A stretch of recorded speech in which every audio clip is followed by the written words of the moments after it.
हाँ जी, सो कल हमने सेक्शन 96 टू 99 जो पढ़ा था, उन्हीं से रिलेटेड मैं टोटल 3 क्वेश्चन आप लोगों से डिस्कस करूंगा।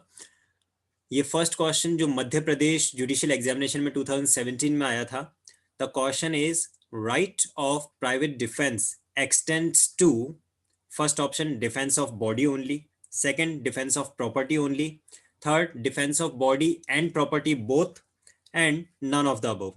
सो सेक्शन 96 को अगर आप देखें तो सेक्शन 96 ने बता रखा है क्या, defence of body and property both. Even अगर आप थोड़ा सा रिकॉल करें तो बॉडी और प्रॉपर्टी किसकी, own as well as others, पूरा उसमें स्पेसिफाइड है ना। चलिए आगे बढ़ते हैं। उत्तराखंड जुडिशियल एग्जामिनेशन में 2019 में ये क्वेश्चन आया था, राइट टू प्राइवेट डिफेंस, और इसमें मैं आपको टाइम भी दूंगा इस बार आंसर करने के लिए। Right to private defence is available to all irrespective of gender and age of person except, यानी किसको अवेलेबल नहीं है ये right. First one police officer, second officer of armed forces, third aggressors, and fourth officers of BSF. तो इन चार में से कौन सा ऐसा है जिसे प्राइवेट डिफेंस का राइट जिसके पास नहीं होता है? सर मैं बताऊं? जी बोलिए प्लीज, सभी लोग बोलिए। एग्रेसर। एग्रेसर। एग्रेसर। बाकी लोगों का सबका सेम व्यू है? Yes sir. चलिए aggressor is the correct answer, क्योंकि जो इंसान खुद ही शुरू कर रहा है उसके पास वो राइट नहीं रह जाता है।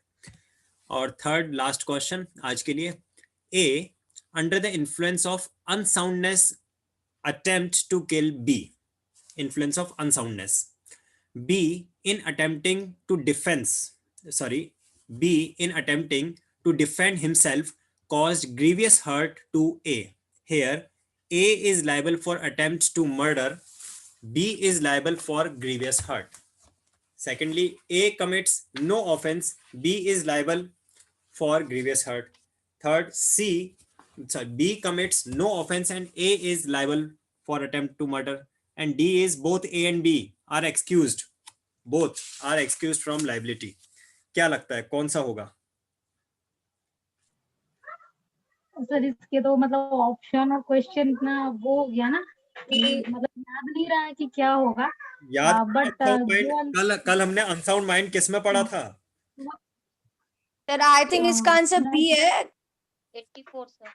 The correct answer is D. देखिए यहाँ पे ए जो अनसाउंडनेस की सिचुएशन में था उसको बेनिफिट मिलेगा सेक्शन 98 का, ठीक है, section 98 right of private defence against the act of person of unsound mind. और जो बी है, बी को बेनिफिट मिलेगा कौन सा? बी ने जो बी को मिलेगा जी सॉरी एक मिनट, ए को नहीं, बी को डिफेंस मिलेगा सेक्शन 98 का, और ए को डिफेंस मिलेगा सेक्शन 84 का। 84 का जो अनसाउंड माइंड का है, ये हमने तो उसमें एक सेक्शन में इलस्ट्रेशन भी पढ़ा था ये। बिल्कुल, तो ए को तो मिलेगा बेनिफिट 84 का और बी को बेनिफिट मिलेगा 98 का, इसलिए ऑप्शन नंबर डी इसका करेक्ट होगा। That is both A and B are excused from the liability, दोनों के अगेंस्ट चार्ज नहीं होगा। हाँ जी, so of the right of private defense which is given from section 96 to section 106, जिसमें हमने section 96 to 99 कल ही कवर कर लिया था। 96 में क्या गिवन है? 96 में हमें दिया है that is right nothing shall be presume to be an offence which is done in private defence. अपनी प्रतिरक्षा में किया गया कोई भी एक्ट वो ऑफेंस नहीं होगा, ठीक है। 97 जो कि जनरल है, 96 से 99 जनरल है। सो 97 में क्या है? प्राइवेट डिफेंस किस चीज के लिए? बॉडी के लिए भी और प्रॉपर्टी के लिए भी, दोनों के लिए होगा। और बॉडी और प्रॉपर्टी किसका? Own as well as others, दोनों तरह की प्रॉपर्टीज को हम सेफगार्ड कर सकते हैं, ठीक है। देन 98 क्या कह रहा है? पर्सन ऑफ अनसाउंड माइंड, अभी अभी हमने देखा उसका क्वेश्चन। 99 में क्या दिया है? No right of private defence, यानी कि इवन सेक्शन 96 में भी ये लिखा था that private defence will be available restricted to section 99। 99 में जो पॉइंट्स दे रखे हैं उनके कॉन्ट्रावेंशन में। तो सबसे पहला, कोई पब्लिक सर्वेंट है, उस पब्लिक सर्वेंट के अगेंस्ट में प्राइवेट डिफेंस नहीं मिलेगा। पब्लिक सर्वेंट के डायरेक्शंस में अगर कोई एक्ट हो रहा है उसमें भी प्राइवेट डिफेंस उसके अगेंस्ट नहीं मिलेगा। अगर हमें proper time to recourse protection, हमें प्रॉपर प्रोटेक्शन लेने का टाइम मिल रहा है, तब भी प्राइवेट डिफेंस नहीं मिलेगा। और जहां पे हम प्राइवेट डिफेंस का यूज कर रहे हैं वहां पे हमारी पावर सामने वाले की पावर से एक्सीड नहीं होनी चाहिए। We should not cause excess harm to the opposite person. जितना उसने फोर्स यूज किया है सेम सिमिलर फोर्स हमें यूज करना चाहिए। ठीक है, सेक्शन 99 में ये 4 पॉइंट्स दे रखे हैं जो हमें ध्यान रखने हैं, एक तरह के लिमिटेशंस हैं। जल्दी से बताएं कि पब्लिक सर्वेंट के लिए 2 कंडीशंस कौन सी दी हुई थी जो एक्सप्लेनेशन में हमने पढ़ा था कि पब्लिक सर्वेंट के अगेंस्ट भी हमें प्राइवेट डिफेंस मिल सकता है। कब ऐसा होगा?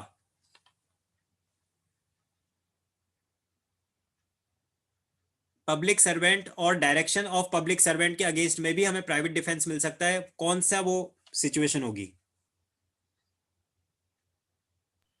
जब हमें पता नहीं हो कि ये एग्जैक्टली पब्लिक सर्वेंट है। एग्जैक्टली जब वो अपनी आइडेंटिटी रिवील ना करे, अगर हमें ये नॉलेज में ही नहीं है कि that the person standing in front of us is a public servant और the act is done in the direction of public servant, उस सिचुएशन में हमारे पास प्राइवेट डिफेंस का राइट अगेन आ जाता है।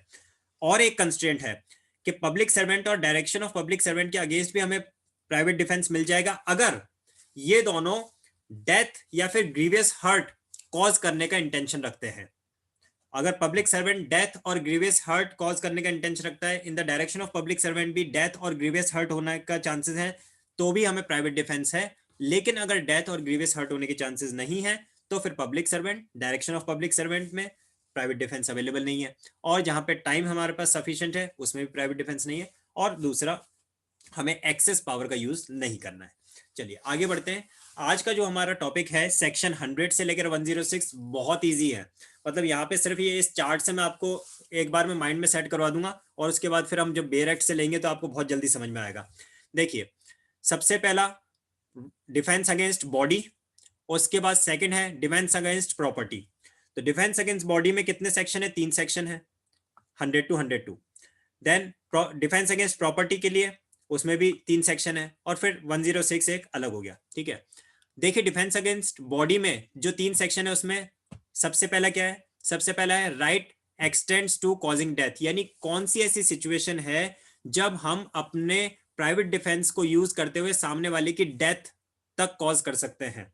ठीक है, सेक्शन 101 कह रहा है डेथ के अलावा कुछ कर सकते हैं, यानी डेथ नहीं कॉज कर सकते, उसके अलावा क्या कर सकते हैं। और 102 कह रहा है कि ये राइट ऑफ प्राइवेट डिफेंस कब स्टार्ट होगा और कब तक चलेगा, यानी कब खत्म हो जाएगा। ठीक है, ये बॉडी के लिए 3 थे।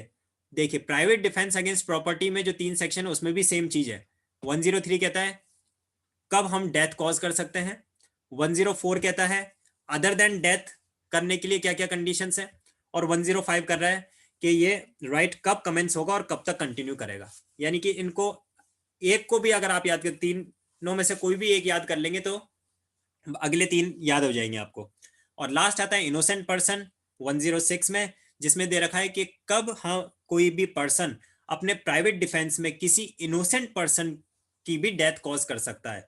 और ये मेनली आता है जब कोई भीड़ अगर हमला कर दे, कोई मॉब है सामने जिसमें से कोई हमला कर रहा है और हमें प्रोटेक्शन में फायर करना पड़ा या ऐसा कुछ फोर्स यूज करना पड़ा जिसकी वजह से उस मॉब में जो इनोसेंट पर्सन था उसको भी हार्म हो सकता है, तो उसमें हम जस्टिफाइड रहेंगे, वो प्राइवेट डिफेंस हमें मिल पाएगा अगेंस्ट इनोसेंट पर्सन ऑल्सो।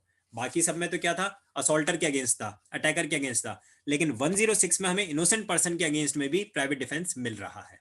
ठीक है, तो अब इसी को हम कंटिन्यू करते हैं अपने बेयर एक्ट से। यहां तक किसी को कुछ पूछना हो तो बोलिए। सेक्शन 100 में 6 कंडीशंस स्पेसिफाइड हैं। इन 6 सिचुएशंस, ये 6 सिचुएशंस अगर होती हैं, then in private defence of our body और of others body we can cause death also of the person assaulter और द अटैकर।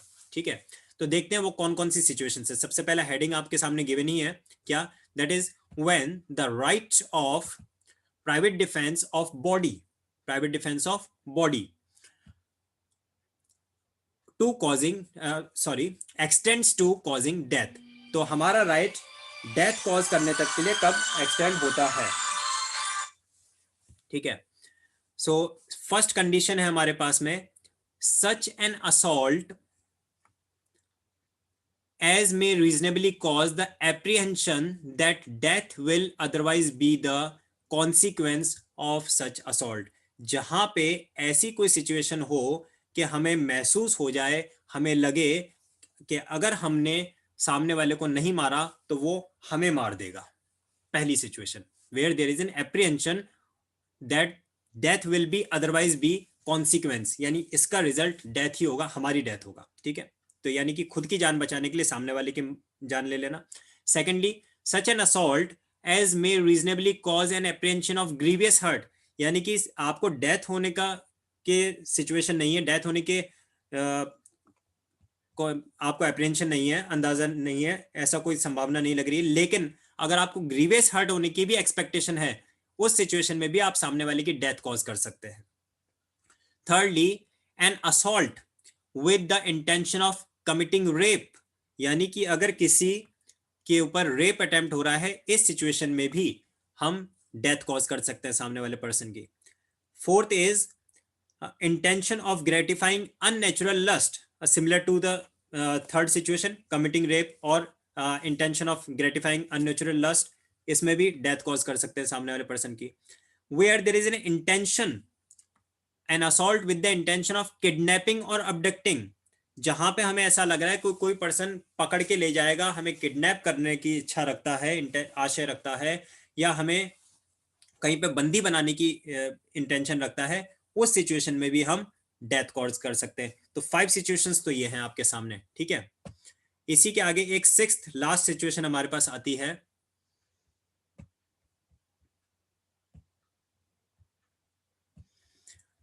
जो है an assault with the intention of, no sorry, not 6, there are 7 situations actually. So the 6th is an assault with the intention of wrongfully confining a person. So अगर किसी को जबरदस्ती गलत तरीके से इलीगली बंदी बनाने की कोशिश है, under circumstances which may reasonably cause him to apprehend that he will be unable to have recourse to the public authorities for his release. तो जहां पे उसको पब्लिक अथॉरिटीज से के पास में जाने का समय था तब तक तो ठीक है, लेकिन अगर उसके पास में पब्लिक अथॉरिटी के पास जाने का समय नहीं था, फॉर एग्जाम्पल मैंने कल बताया था, कोई पर्सन हमें कॉल करके कहता है कि मैं अपने पूरे दल बल सहित आ रहा हूं तुम्हारे साथ में, या तो मर्डर कॉज करने तुम्हारा, या फिर मैं तुम्हें किडनैप करने के लिए, बंदी बनाने के लिए मैं आ रहा हूं. अब आपको पता है कि उसको आने में कम से कम आधा घंटे का समय लगेगा, इतनी देर में आप आराम से जाके किसी भी पब्लिक अथॉरिटी के पास में अपनी सेफ्टी क्लेम कर सकते थे, और कुछ ना सही तो आप अपने फोन से 100 तो डायल कर ही सकते थे, 100 डायल करके आप इन्फॉर्म कर सकते थे. तो अगर आपके पास इतना समय था तब आपके पास ये राइट नहीं रहता है, otherwise wrongfully confining a person में भी डेथ कॉज करने का राइट है. और 7th आता है एन एक्ट ऑफ थ्रोइंग और एडमिनिस्ट्रिंग एसिड, ये ऐड किया गया था 2013 में. 2013 में अमेंडमेंट करके ये ऐड किया था. दैट इज क्योंकि काफी सारे केसेस पहले भी हुए थे, अभी भी होते हैं, and this is really a very inhuman thing, जो सुन के ही इतना अजीब लगता है कि करने वाले कैसे करते होंगे, और जिनके ऊपर होता है आई डोंट नो वो कैसे उसको सहन कर पाते होंगे. खैर, तो अगर कोई आपके ऊपर एसिड फेंकने की कोशिश करता है या किसी और पे भी एसिड फेंकने की कोशिश कर रहा है, तो उस सिचुएशन में भी उस अटैकर को हम डेथ कॉज कर सकते हैं प्राइवेट डिफेंस में. तो ये 7 सिचुएशंस हैं जो सेक्शन 100 में स्पेसिफाइड है, जहां पे हम डायरेक्टली डेथ तक कॉज कर सकते हैं सामने वाले पर्सन की. ठीक है, आई होप क्लियर होंगे सारे पॉइंट्स. 101 में लिखा है when such right extends to causing any harm other than death, यानी कौन सी ऐसी सिचुएशंस जहां पे आप डेथ के अलावा दूसरा कोई हार्म कर सकते हो लेकिन जान से नहीं मार सकते. तो सिंपल सा लिखा है, if the offence be not of any of the descriptions enumerated in the last preceding section, यानी सेक्शन 100 में जो 7 situations given है उनके अलावा अगर कुछ भी होता है, तो उस सिचुएशन में आपके पास में प्राइवेट डिफेंस में सामने वाले की डेथ कॉज करने का राइट नहीं है. उसके अलावा आप उसको मार सकते हैं, बंदी बना सकते हैं, कुछ भी और हार्म उसको कर सकते हैं, लेकिन उसकी डेथ कॉज नहीं कर सकते. But does not extend under the restrictions mentioned in section 99। पर ये भी याद रखना है 101 में सिर्फ 100 को ही कंस्ट्रेंट नहीं रखा है, 100 के अलावा सेक्शन 99 को भी कंस्ट्रेंट रखा है। जो 99 में एक तो था आपका क्या, पब्लिक सर्वेंट, दूसरा था डायरेक्शन ऑफ पब्लिक सर्वेंट, तीसरा था जहां पे आपके पास sufficient time to recourse protection मिल रहा था, और चौथा हमारे पास में क्या था 99 में, हाँ जी 3 ही तो थे सर। ना 3 कैसे था, 4 सिचुएशंस मैंने आपको बताई थी 99 में कि जब हम प्राइवेट डिफेंस का यूज नहीं कर सकते। जब हमें एक तो पब्लिक सर्वेंट के अगेंस्ट यूज नहीं कर सकते, हाँ दूसरा था by direction of public servant नहीं यूज कर सकते, और तीसरा था वही रिकोर्स का जब हमारे पास अवेलेबल टाइम हो तब नहीं कर सकते, ठीक है और सफिशिएंट। चौथा ये था, एक चीज आपने ये बताई थी कि हम जितना नेसेसरी हो उससे ज्यादा हार्म इन्फ्लिक्ट नहीं कर एग्जैक्टली सकते। एग्जैक्टली फोर्थ ये भी उसमें था कि जितना हमें रिक्वायर्ड फोर्स चाहिए उससे वो एक्सेस फोर्स यूज नहीं करेंगे। सामने वाले ने अगर हमारे ऊपर में निहत्थे वार किया है, बिना किसी आर्म्स के वार किया है, तो हम उसके ऊपर आर्म से हमला नहीं कर सकेंगे। वो सारी चीजें उसमें थी। तो 101 में ये भी दे रखा है कि आपको 99 को भी कंसिडरेशन में रखना है। अब आता है 102 कि ये हमारा प्राइवेट डिफेंस का राइट कब स्टार्ट होता है और कब तक कंटिन्यू रहता है। इसके लिए दिया है the right of private defence of the body commences as soon as a reasonable apprehension of danger to the body arises from an attempt or threat to commit the offense। तो जैसे ही हमारी body को danger arise हो जाता है या danger arise होने की संभावना हो जाती है, हमें ऐसी एक्सपेक्टेशन हो जाती है, अप्रेंशन ऑफ डेंजर, और किस तरह से, सिर्फ सामने वाले की थ्रेट देने से, धमकी देने से, या फिर अटेम्प्ट किसी तरह का कोई ऐसा करने से, देन कमिट द ऑफेंस दो, या फिर कमिट भी कर दिया offense, though the offense may not have been committed और not been committed and it continues as long as such apprehension of danger to the body continues. तो mainly ये right आपका स्टार्ट होता है जैसे ही आपको किसी तरह का डेंजर होने की संभावना राइज हो गई है, और जब तक वो डेंजर की संभावनाएं बनी हुई है तब तक ये राइट आपका कंटिन्यू है। जैसे ही वो खत्म हो गया तो फिर आपका राइट भी खत्म हो गया। ठीक है, सिंपल सा एक एग्जांपल है कि एक पर्सन आया लड़ाई झगड़ा करने के लिए, आपसे मारपीट करने लगा। जैसे ही आपने ना, वो अपने हाथ में तलवार लेके आया था, जैसे ही आपने खुद तलवार निकाली, वो वहीं पे अपना हथियार छोड़ के और भाग गया, आपके घर से भागा। आप तो आ गए गुस्से में, आपने उसका पीछा किया 1 किलोमीटर तक और फिर वहां जाके उसको मारा। तो क्या आपके पास प्राइवेट डिफेंस का राइट था? नहीं था। क्यों? क्योंकि वो तो अब डेंजर आपके ऊपर से खत्म हो चुका था जब उसने भागना शुरू किया तब। तो वहां पे आपका राइट टू प्राइवेट डिफेंस खत्म हो चुका था। 103, 104 एंड 105 बिल्कुल सेम टू सेम है। जैसे हमने 100, 101 एंड 102 पढ़े, जल्दी से इसको कवर कर देते हैं। 103 में लिखा है when the right of private defence of property extends to causing death, यानी अपनी प्रॉपर्टी के प्रोटेक्शन के लिए हम सामने वाले की डेथ तक कॉज कर सके, वो सिचुएशंस कौन सी होंगी, और प्रॉपर्टी को आपको किस तरह का प्रोटेक्शन देना है। प्रॉपर्टी को हमें प्रोटेक्शन देना है हाउस ब्रेकिंग का और रॉबरी का, ऊपर तो नहीं है ये, occasional exercise right of offence committing. ठीक है, चलिए। तो सबसे पहला इसमें आता है आपके पास में, अगर रॉबरी की सिचुएशन है, ठीक है, कोई डकैती वगैरह का। सेकंड आता है हाउस ब्रेकिंग बाय नाइट। यहाँ पे एक वर्ड ये बाय नाइट जोड़ने से सीन चेंज हो जाता है, यानी house breaking in the morning या इन द डे टाइम होगा, it will not be having the right of causing death. House breaking by night है तब हमारे पास में राइट है।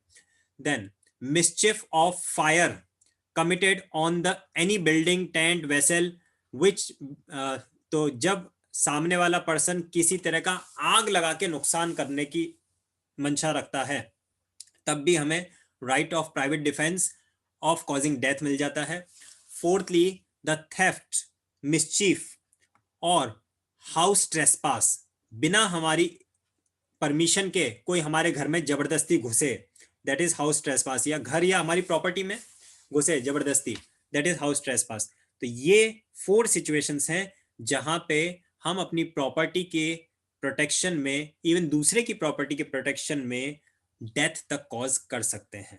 ठीक है, अब स्टेट अमेंडमेंट है कर्नाटका का, वो तो अभी हम छोड़ देते हैं, उसको हम नहीं देखेंगे यहाँ। इसमें कोई मुझे नहीं लगता डाउट होगा, फिर भी अगर कुछ पूछना चाहते तो पूछ लीजिए।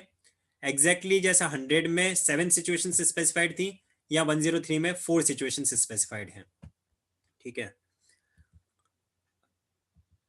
ओके, एक और है फिफ्थ, जी फिफ्थ और है।